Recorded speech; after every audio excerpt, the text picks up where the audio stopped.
খিলঞ্জীয়া সিংঘৌ ছাত্ৰ গামৰিন মাকাতৰ হত্যাকাণ্ডৰ ন্যায়িক তদন্ত আজিও নহল। অপৰাধী ঘূৰি আছে।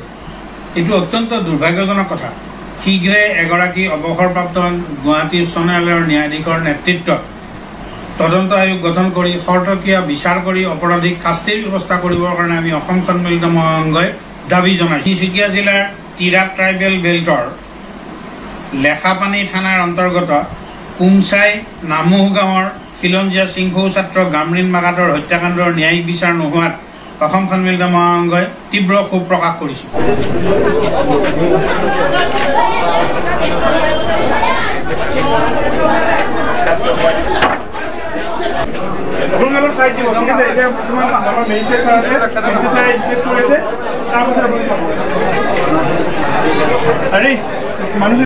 কোনে খাইছে?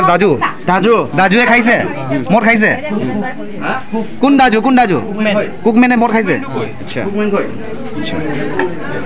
তহঁতি ৰাতভৰ পাৰ্টি কৰিছিলে দাজু তোহঁতৰ ওচৰত।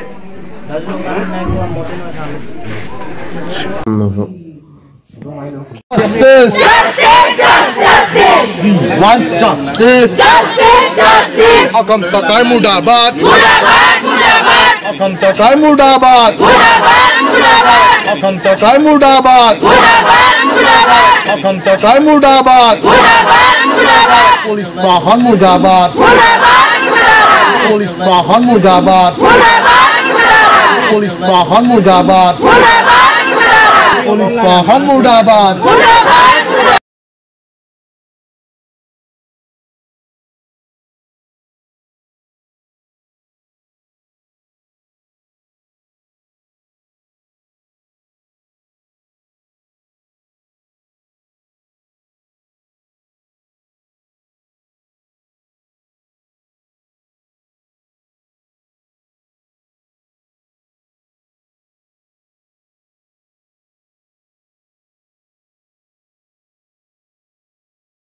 মই সদাগৰ টাঙৰ ছাত্ৰ সভাপতি নয়ুং মচাং। আজি সঁচাকৈ দুখ পাইছোঁ যে আজি অসমত যে ন্যায় ব্যৱস্থা আছে, ন্যায় যে আছে, আমি এই বিশ্বাস আমাৰ আস্থা আমাৰ হৰাই গ'ল। আজি চৰকাৰখন যে কোন পথলৈ পৰিচালিত হৈ চলি আছে আমি ধৰিবলৈ পৰা নাই। সদৌ টাঙৰ ছাত্ৰ সন্থা, আজি চিম্বু জাতীয় পৰিষদ আৰু চিম্ফ ছাত্ৰ সন্থাৰ লগতে বিভিন্ন দল সংগঠনৰ লগত আজি আমি ইণ্ডিয়া ধৰ্মঘট আমি ইয়াত অৱস্থান ধৰ্মঘট আমি লৈছোঁ। চেণ্ট পল স্কুলত পঢ়ি থকা আমাৰ গামৰিন মাকাত একমাত্ৰ সন্তান, সেইখন ঘৰৰ ইয়াক প্ৰিপ্লেনিংভাৱে একদম মাৰ্ডাৰ কৰা হ'ল।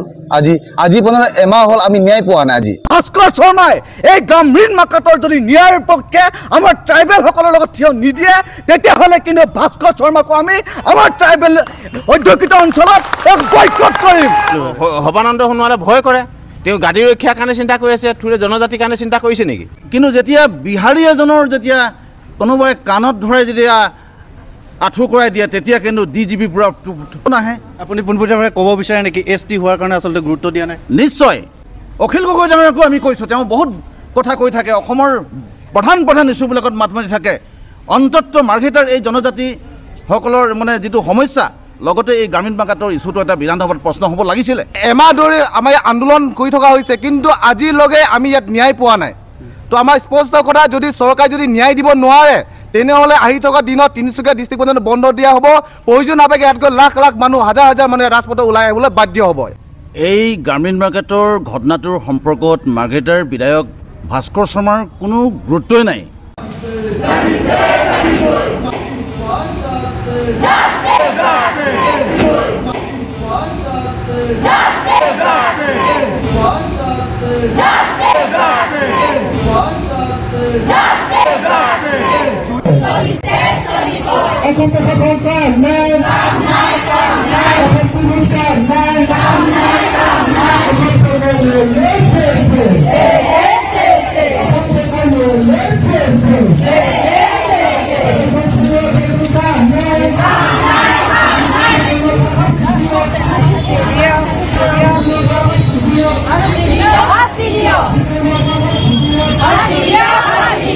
আমি ন্যায় পোৱা নাই, আমি ন্যায় পোৱা নাই,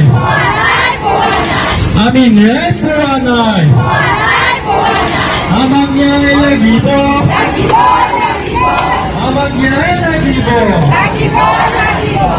আমি ন্যায় পোৱা নাই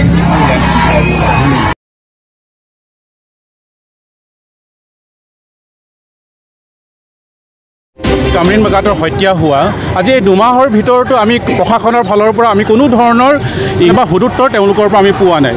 গতিকে অতি লাজৰ বিষয় যে প্ৰশাসনে ন্যায় দিব পৰা নাই আমাক। আজি আমি ন্যায়ৰ কাৰণে আমি প্ৰশাসনৰ ওচৰত বাৰে বাৰে আমি এনেধৰণৰ ৰেলীবিলাক কৰিবলগীয়া হৈছে বা আমি প্ৰতিবাদী যি সমদল আমি কৰিবলগীয়া হৈছে।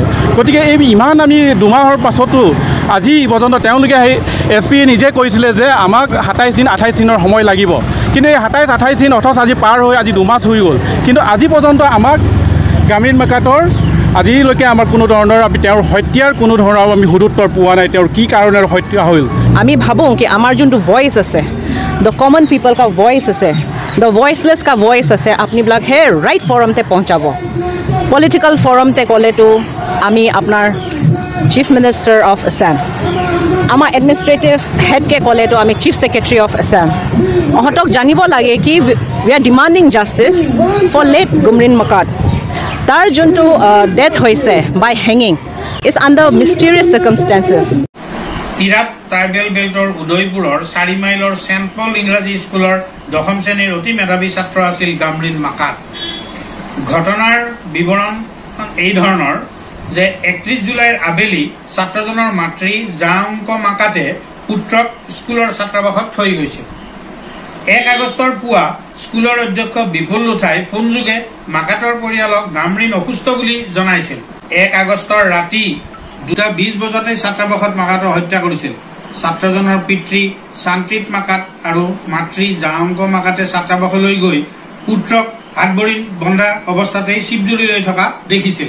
ছাত্ৰাবাসত এগৰাকী দণ্ডাধীশৰ উপস্থিতিত হাত ভৰি বন্ধা অৱস্থাত শিৱজুৰি লৈ থকা মৃতদেহ নমাই তিনিচুকীয়া ৰাজ্যিক চিকিৎসালয়ত পোষ্টমৰ্টমৰ বাবে প্ৰেৰণ কৰিছিল।